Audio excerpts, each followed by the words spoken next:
Good evening, everybody, and welcome to an episode of The Bourbon Vendor. Happy 90th anniversary of Repeal Day, the day that Prohibition ended in 1933 on December 5th. I brought you here today to talk about a cocktail I created called the Cobalt. It's a super easy rye whiskey-based cocktail. It only requires 3 ingredients, not a whole lot of prep. It does require a couple of tools, but nothing too crazy. Everything's going to come together pretty quickly, so just try to follow along, okay? Now the first tool you're going to need is some kind of a closable container that also has a port that you can access it from.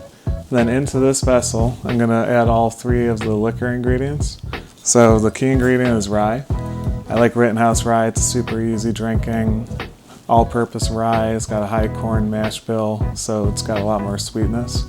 Makes a great cocktail, and it's pretty affordable at the moment, so hopefully that doesn't change anytime soon. So I'm going to do 1.5 ounces of every single ingredient. It's similar to a Negroni in the sense that it's equal parts every liquor ingredient. So once I do 1.5 ounces of this, I'll add the other ingredients as well, all 1.5 ounces.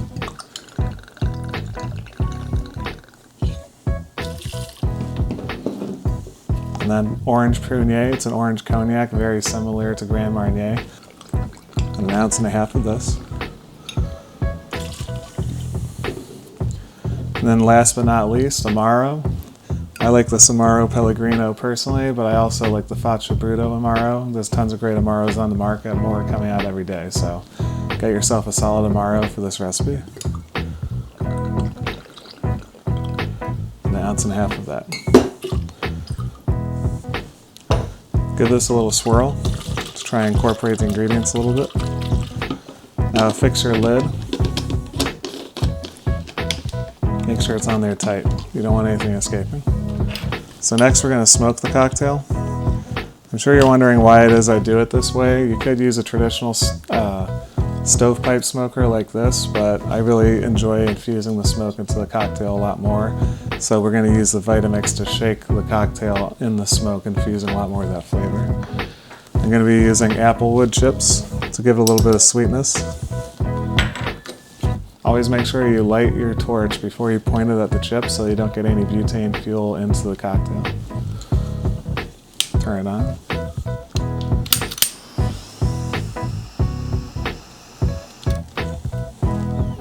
So you'll see the chamber start to fill with that smoke.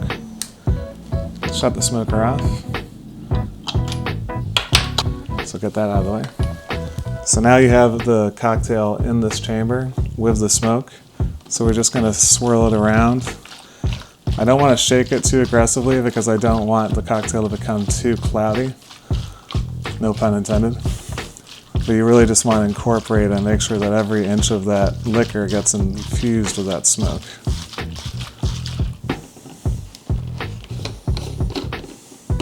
Alright. Now we're going to take that ice that we were using to chill the glass. Throw that in there as well.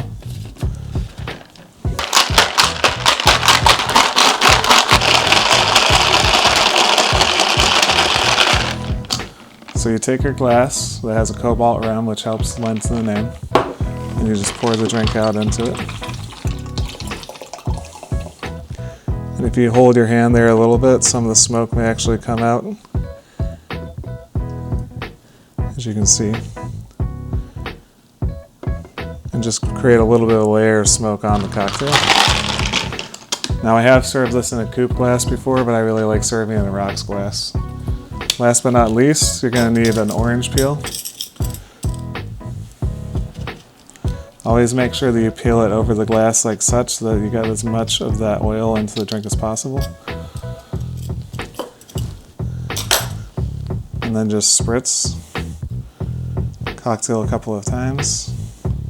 Run the rim. And there you have it.